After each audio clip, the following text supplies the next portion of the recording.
সবসময় ভিসা আমি কাগজ পাঠাইলে হইয়া যাই গা। এবার তারা আমার সিডি দিছে, আমি বলে সরাসরি যাওয়ান লাগবো। সরাসরি সিডি লইয়া গেছি, পরে সকালে, রাত্রে তো বাসাত কুমিল্লা গিয়ে ঢাকা গিয়া রইছি, সকালে সিডি লইয়া গেছি। পরে সিডি দেখা সেটা মালয়েশিয়ান এক লোক কয়, বাংলা পারে শিক্ষা লাইসেন্সে থাকতে থাকতে কয়, এটা তো 19 তারিখে আপনার ইন্টারভিউ হবে, আজকে 18 তারিখ আপনি আইসেন গিয়েছেন।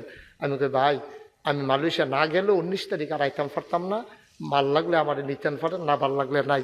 হেতে আমার ফেলছাইয়া কয়, মুরব্বী আমি বুঝ জ্বালাইছি চিন্তা লাইছি। তো আমার ভিতরে তা ভিতরে নিয়ে আসে, আমি গেলাম আমরা কেউ তা ভিতরে আনছো? কয় হুজুর ওই ভিতরে আনছি, আপনি কোনো এমনি আইলেন না, ওই আপনার এর লাগিয়া আমরা সাওনের লাগিয়া আপনারা আনছি, আসলে আওনের কাম লাগে না। কারবার আর কি কারবার। আমি তোমরা সাওয়াই যে আমার কি কষ্টটা হয়েছে এটা বুঝাইতাম পারাম আমি।